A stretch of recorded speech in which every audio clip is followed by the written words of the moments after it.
তোমরা যারা অবিবাহিত আছো, নিজেদেরকে ব্যর্থ প্রমাণ করিও না। বিয়ে করলে তোমার মেয়ে বাচ্চা হলে মেয়ে শিক্ষিকার কাছে পড়াবা, ছেলে বাচ্চা হলে ছেলে শিক্ষকের কাছে পড়াবা। এমন যেখানে মেয়েদেরকে মেয়েরা পড়ায়, যেখানে ছেলেদেরকে ছেলেরা পড়ায়, সেখানে পড়াবা।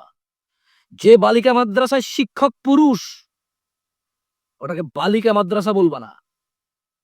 কারণ শিক্ষা জাতির মেরুদণ্ড হলে শিক্ষক ওই মেরুদণ্ডর কারিগর।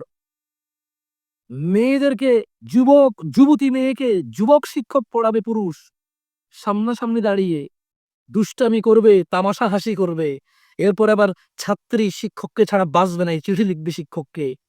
শিক্ষক বসে বসে বুঝাবে, না তুমি বুঝতেছো না, তোমার একটা লাইফ আছে, শোনো এটা ঠিক না, আমি তোমার শিক্ষক। হ্যাঁ, তাহলে পড়াবা না, নেভার। তাহলে পড়াবো কোথায়?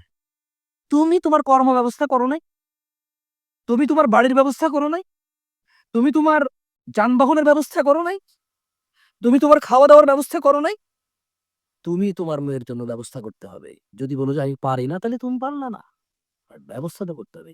যেদিন তুমি সিদ্ধান্ত নিবা আমার মেয়ে বাচ্চাকে মেয়ে শিক্ষিকার কাছেই পড়াবো, সেদিন দেখবা এই দেশে স্কুল মাদ্রাসাওয়ালারা দুইটা করবে স্কুল, একটা মেয়েদের একটা ছেলেদের।